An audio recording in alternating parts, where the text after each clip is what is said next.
checking more dulcet tones. So let me know if you guys want to jump in here or to move over. I think we're going live. No way. We're going live to BBN. So we're only 4 minutes away. Go ahead. Yeah. Are you going live on Facebook though? That's what I'm saying. I'm just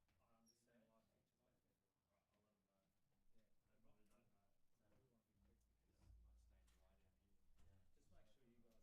Right, I'll let them know. Yeah. They probably don't know. So I really want to be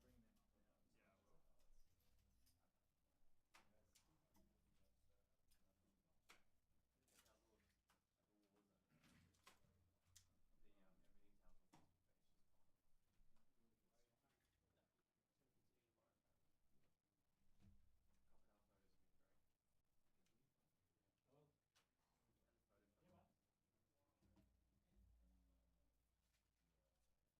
because I'm staying dry down here. Yeah. Just make sure you guys. I'm pretty sure Mike's got all the trackers. But bring them up.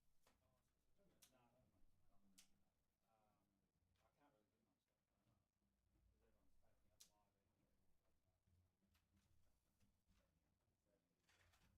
Everything's held on Facebook page, just fine. Crocodile photos have been great. Hello. Yeah, mate. Oh, not really. I don't have my, I don't, no, I don't have my, no, I don't have my thumb in it. I can't really do much stuff though, because everyone's taking up live anyway. No, I'll look, yeah, I'll look on.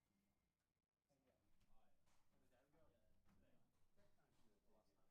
Are you finishing up the shop? I'll move over. No, yeah, sorry. Yeah. Great. Was Abigail? Great time to do the last time one anyway, wasn't it? Yeah, well, not yesterday,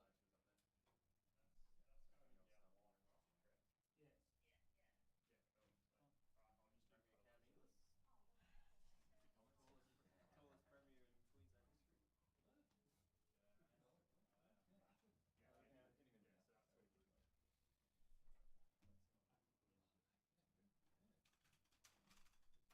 Premier staying up?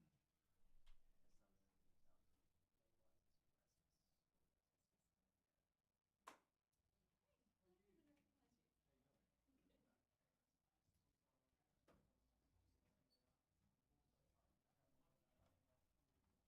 Yeah, man.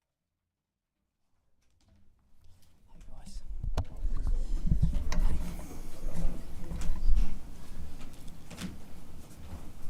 didn't even recognise you. How you doing? Hey guys. Well, good afternoon, everybody. The following is a very important message for all residents between Cairns and Mackay. And in a moment, I'm going to hand over to Matt from the Bureau to talk about some of the future conditions. But it is really important that people heed the warnings and stay connected because much of that area is experiencing monsoonal rainfall. And that can lead to some really intense and sustained periods of that rain. And we are concerned about the prospect of both flash and riverine flooding across large parts of that area. I'm just going to start with a few of the warnings and then explain what has unfolded during the course of the day and indeed into the future. There are currently watches and warnings for the following. There's flood watch for the Burdekin and Proserpine catchments. There's a major flood warning for the Horton River catchment, a major flood warning for the Herbert, major for the Ross and Bowley rivers, as well as a flood warning for Black River, moderate flood warning for the Johnston River catchments, moderate flood warning for the Tully and Murray rivers, initial minor flood warning for the Pioneer River, minor flood warning for the Don River, and minor flood warning for the Mulgrave River, and a flood warning for the Russell River. Following is very important. There's an emergency alert and it is prepare to leave for a couple of areas, both around North and Far North Queensland. This is really important that Queenslanders understand that if somebody turns up at your door from police, fire, SES or our friends at the Australian Defence Force, They are there to give you a message, and it is important that people heed that message. In the last few hours, door knocking has occurred in areas around both Marillion and South Johnston, as well as several low-lying suburb parts of Townsville. Now, evacuation centres have opened. The evacuation centre is open in Innisfail, and indeed the Heatley evacuation centre is open in Townsville. Now, there's only a handful of people there at the moment, but my message to people in these areas who are on the prepare to leave warning, make your provisions in the event you do have to go. Now, it's ideal if you can do that with friends and family, but if you don't and you make the decision to leave upon that advice, it's important to note that those evacuation centres in Townsville and Innisfail are open, and if they are required, there is provisions to ensure that further ones can be open to deal with that capacity. Please continue to stay up to date with information, and a good source is disaster.qld.gov.au. Click on the current warnings and you can go into the local government dashboard. So that's disaster.qld.gov.au. Stay up to date, but ultimately if somebody turns up at your door, and we really have to thank the way that those teams have mobilised, please heed those warnings. For the past few days, officers from all levels of government have done a lot of work to prepare for the event of some flooding. I want to thank the way that crews have mobilised, and I point to an example that swiftwater rescue teams have pre-deployed in many of these centres, including Innisfail, Ingham, there's teams in Townsville, and we've seen their work during disaster and how important that is. But indeed, there are many state agencies in place, and they will be there during and after. People from the Queensland Reconstruction Authority, I mentioned Defence before, and I do have to thank those involved in local government as well as the federal government, and the Federal Minister joined us this morning to ensure that all those federal agencies are working well together. We've been in constant contact with those local governments and indeed the mayors of those affected areas, and I want residents to know that we will continue to work with them and work with the Commonwealth, and that support will be delivered in the days and indeed weeks ahead if that's required. To the future. Firstly, Queenslanders need to know we are well prepared, and I addressed many of you a couple of months ago and said that we were putting a lot of resources into preparing ahead of this season, and I want Queenslanders to know that we have prepared better than ever before. I need them to do the same, and I know this part of the world well. I grew up there, and I know how resilient people in North and Far North Queensland are. But resilience doesn't mean apathy, and resilience means doing the preparation. And if you're in one of those low-lying suburbs and you're given notice, make the provisions to leave, and indeed, if you're asked to, please do it. The most important thing is that we get through this without a loss of life. It's far more important than any asset, any home, any piece of community infrastructure. It's about people. And I've got every faith that the preparations that are in place can ensure that people, if they do the right thing, will be able to be kept safe. And I'm going to hand over to Matt from the Bureau to explain some of the predictions for the days ahead. Thank you, Matt. Thank you, Premier, and good afternoon all. Areas of northern Queensland, particularly between Cairns and Mackay, have recorded extreme rainfall over the past week. Some of those falls have reached 500 millimetres and even point locations up to 1,000 millimetres over the past week. In the last 24 hours, there's been a further 200 to 300 millimetres across those locations. Needless to say, the river catchments are extremely wet and already flooding. So and the water storages are very close to full or at full. We are expecting continued heavy to intense rainfall over the coming days, so through Saturday into Sunday and at least into Monday, with daily rainfall totals of 200 to 350 millimetres and isolated falls of up to 600 millimetres possible. So those daily rainfall totals, as I said, are expected through Saturday, Sunday and into Monday. Severe weather warnings are current for heavy rainfall across these areas. This rainfall is likely to cause dangerous and life-threatening flash and riverine flooding in the catchments from Cairns through to Mackay, including Townsville. And flood watches and warnings are current across this area, as the Premier outlined. The rainfall over northern Queensland that we're seeing at the moment is being driven by the monsoon trough. Within that monsoon trough, there are actually 3 lows that the Bureau is monitoring. The first is just off the coast of Ingham, and it is causing the intense rainfall on the coast that we're seeing right now. That system is not expected to develop into a tropical cyclone. There is a second system over the Gulf of Carpentaria, and we're monitoring that as well. It has a low probability of forming into a tropical cyclone as well. The third system is well out in the Coral Sea and has a moderate probability of forming into a cyclone, but is not expected to impact the Queensland coast. Just reiterating, this is a significant weather event. We've already seen extreme rainfall, and it is that rainfall, that intense, localised and widespread rainfall, that is our major concern. It is possible that we'll see 2 to 3 day rainfall totals in excess of 1,000 millimetres. And this situation continues to evolve rapidly. And the Bureau is working closely with emergency services and councils to ensure we're prepared and responding. The severe weather and flood warnings that are current now will be updated as the conditions change. So it's important that the community stay up to date over the coming days and through the Bureau's app and the Bureau's website. Thank you.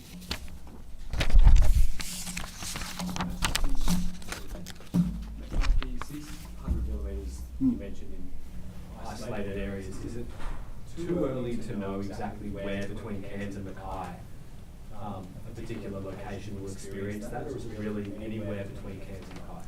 The real key risk area is probably between about Innisfail and Townsville at the moment. You can see on the current satellite and radar pictures the area just feeding in across the rainfall just feeding in bands. If that continues to happen over the next 24 hours, that's probably the key area. But still, there's still that risk of that very high moisture level and the low causing that to concentrate between Cairns and Mackay. But it's that area just north of Townsville, or in Townsville, and through to about Innisfail that we're most concerned about at the moment. Are these cyclonic level rainfall totals without it being a cyclone? Exactly that. You don't need a tropical cyclone to concentrate the monsoon and get these extreme rainfall totals. And often, even in a cyclone, it is the rainfall that is the most impact on community safety. When does this tip over into a major flood event? Well, we have got major flood warnings current for a lot of the rivers, which the Premier outlined. And we are working closely to sort of monitor how that progresses during today and into the next couple of days. And that flooding will continue. When the rain stops, we will see further outflows from dams and down from those upper catchments. So we're likely to see this flooding, protracted flooding event into mid next week at least.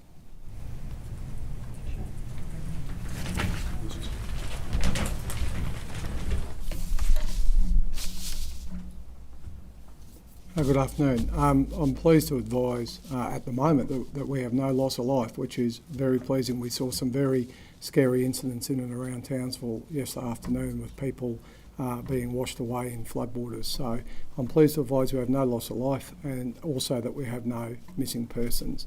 But on the back of that, can I please straight away give a message for people to please stay out of floodwaters. As the Premier indicated, it is important. My number one goal as State Disaster Coordinator is to get through these events without loss of life. People matter.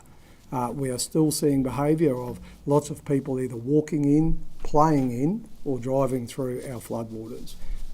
My second message to that is if you do not need to be on the road, can I ask you please to stay off the road? We have a lot of emergency services crews at the moment out working, and they are being impeded by the amount of traffic that's getting diverted around our road closures in and around Townsville. Police are out door knocking suburbs, as the Premier indicated, in Townsville at the moment, including Cluden, Hermit Park, Railway Estate, Rosslea and others. And they're advising people to prepare to leave.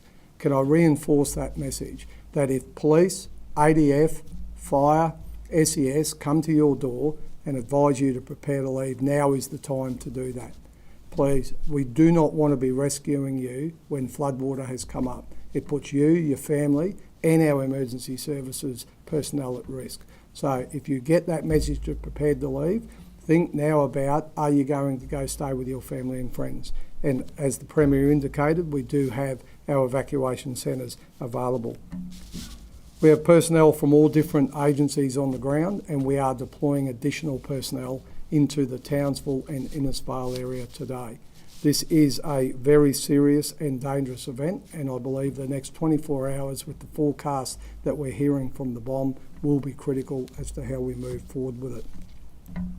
In Townsville, we're expecting to door knock today around 3,100 people, and we're also doing door knocks in South Johnson and Marillion. So, you know, it is a big effort. The emergency services crews are doing a fantastic job, and we need the community to support them in that. Evacuation centres are open, as indicated, and there is capacity to open more. So please, if you need to move to an evacuation centre, go onto your local government disaster website, and it gives you the location of the evacuation centre closest to you. So thank you, but can I just reinforce again, the next 24 hours, it is absolutely critical that you listen to emergency services and stay alive to the alerts. We saw yesterday afternoon in and around Townsville severe flash flooding that came on with a matter of hours. And we are dealing with a dual event here. We are dealing with flash flooding from the heavy rain, but we are now seeing impacts from those major riverine systems, which will bring riverine flooding into those communities. Thank you. Today. Yeah, thank you. So I can inform that we are sending additional police. The police have advised me of that. We are sending additional SES into those areas. We are redeploying additional staff from those areas as well.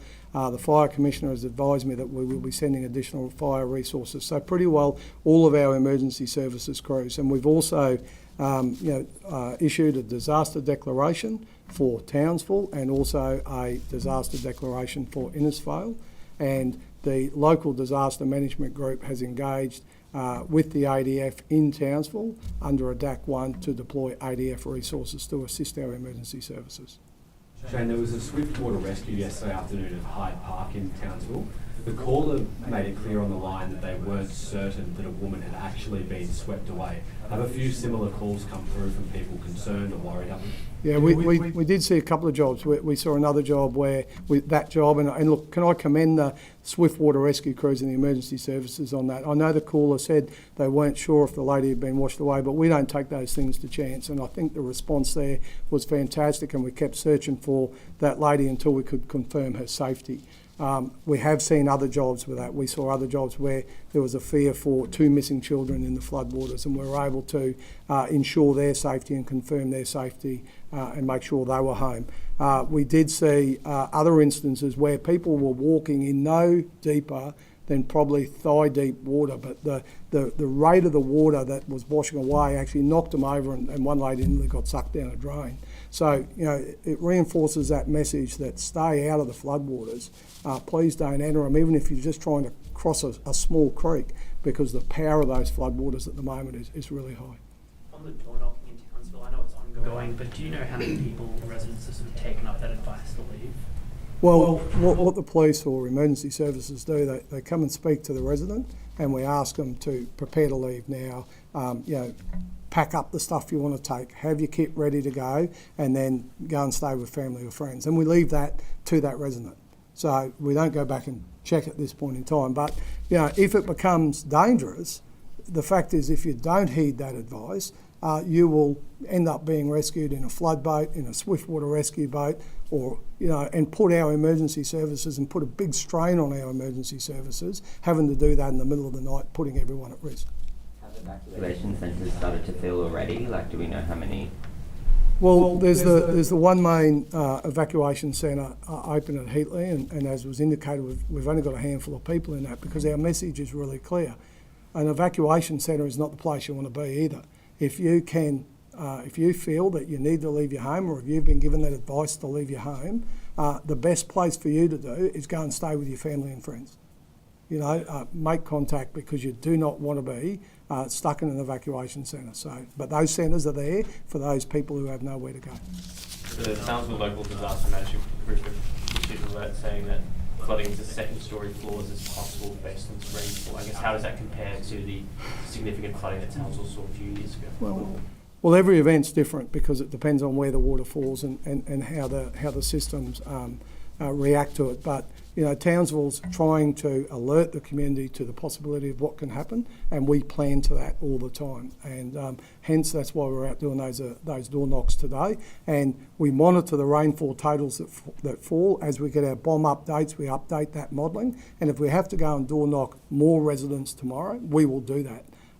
So it is possible, and that's what our modelling tells us. And I'm glad that the council are messaging that with the community. Is it the ADF has been engaged as well? Are they out on the ground assisting authorities at the moment? Yes, they're deployed this afternoon, and I'm advised that they'll deploy again with us tomorrow. Thank you. Thanks, Shane. Over to you, guys. Thanks. Just up in Townsville, a few residents are concerned with all the inflooding that has taken place with council. They might not be prepared. Are you confident council's prepared? Yeah, thanks, Jacob. From day one, we've been on the phone. We've been speaking to the chair of the committee. We've been speaking to the officials. And I want residents to know that the messages that are coming to you, whether they be from someone wearing a uniform at your front door or they're on a website, those messages matter. And it's important that people know that in a disaster, everyone pulls together. It doesn't matter what level of government, it doesn't matter the political background, people pull together. And that's what Queenslanders do. And you're seeing that. You've got so many people, whether they're Swiftwater Rescue staff or police, fireys, SES, they're mobilising from one end of the state to the other. We're hearing stories of local governments that aren't impacted sending staff to councils that are. So I hope that gives people confidence. But the warnings that are there are real and they're serious. And I've been through a lot of floods in North Queensland, and I have seen the way that North Queenslanders prepare and deal with it, and it shows the kind of community spirit that's there. But that shouldn't translate into a she'll be right attitude. You've still got to take the preparations. You've still got to make sure that you do those things, and you've got to listen to advice, and that's really important. And if that happens, I've got every confidence that the resources are there. We've been mobilising resources for several days, so Queenslanders need to know that we are as well prepared as ever. Now it's over to you. Listen to the advice, heed the warnings, stay connected, and whatever that communication looks like, if people follow that, it'll be okay. Opposition leader Stephen Miles said it was the first time in 10 years the Queensland Management Committee was not engaged in time to deal. What do you have to say to that? Well, members of that group met at 11:30 yesterday. I spoke to you at 1 o'clock. Look, I want Queenslanders to know that I'm focused on you, and I'm focused on everyone between Mackay and Cairns, and that's my focus. I want them to know that we're serious about it. Anne and I spoke to Queenslanders on Thursday, and then yesterday morning I was here with Shane, and we this is important. It's an important time, and in important time, leadership matters. And I want Queenslanders to know that they can take confidence that things are well and truly in place. I just want them to heed the warning. Have you spoken to your family in Ingham? How are they going? Yeah, they're going okay. Thanks for asking. It's been a lot of rain in a short period of time, but it's the likelihood of more to come that people need to stay up to date. And doesn't matter whether you've been through one wet season or many, it's important that you listen to advice, and that goes for you, Dad. Righto, thanks. No, sorry, Brad. Engaging with the federal government, what potential disaster relief has been flagged? Good question. As Shane said, declarations have already been made in two of those areas, and we're very grateful for that. It's important that be mobilised really quickly. Likewise, in the recovery stage, and we're not. Let's see what that looks like, but it's important that the Reconstruction Authority is able to work with the federal bodies as well. So, no, we've got very good support from the Commonwealth. We've got good support from local councils, and we'll continue to provide those messages clearly and in real time. And we just would really like people to respond. And as the Deputy Commissioner says, no loss of life would be a really, really great thing to come out of this. Parts of the Bruce Highway have been shut. Do you have any advice around the Bruce Highway? Yes, that the Bruce Highway is a terrible road, and I've described it as a goat track for a long, long time, and events like this expose how bad it is. And that's why we've put in place for the first time in a generational plan. And we arm wrestled pretty hard, and we got our fair share of funding from Canberra. And I hope that if similar events like this occur in a decade's time, that you don't have a whole heap of really important communities at the mercy of one road that can go out at so many different locations. And have a look at it. Have a look at how many parts of the Bruce Highway at the moment are flooded already, and there's still days of rain to come. That means no connectivity to be able to make a living. That means you can't get your food and your essentials there. And that has become, for too long, business as usual for people in far north and central Queensland. And that's why that road has to be fixed, and it will. Have you been given any advice on when it might reopen? There are multiple parts. So again, heed the warning and look at it in real time. But above all, if you don't have to be on the road, don't. The last thing we want to see is somebody swept away while in a car, when the truth is they really don't have to be there. So if you get the advice to prepare to leave, get the essentials ready and leave in ahead of time. All of that information is there in real time, and it's important that if you are in those affected suburbs in Townsville, and there are different zones that will be triggered based on different rainfall, but just stay alert, stay on that. Make sure that you've done all those preparations, make sure that you've got the kit ready to go. Have charge in your phone. All of those things matter, and it's important that people listen to those warnings. Just on another note, what did you make of the protest this morning? People gathering, protesting against this possible stadium at Victoria Park? Yeah, I've been in here, Jacob, but we live in a democracy, and people have every right to express their views. That's a beautiful part of it. But right now, the view I want to express is to people in regional Queensland to listen to the advice and stay safe. Thanks, guys. Thanks very much, guys. Thank you.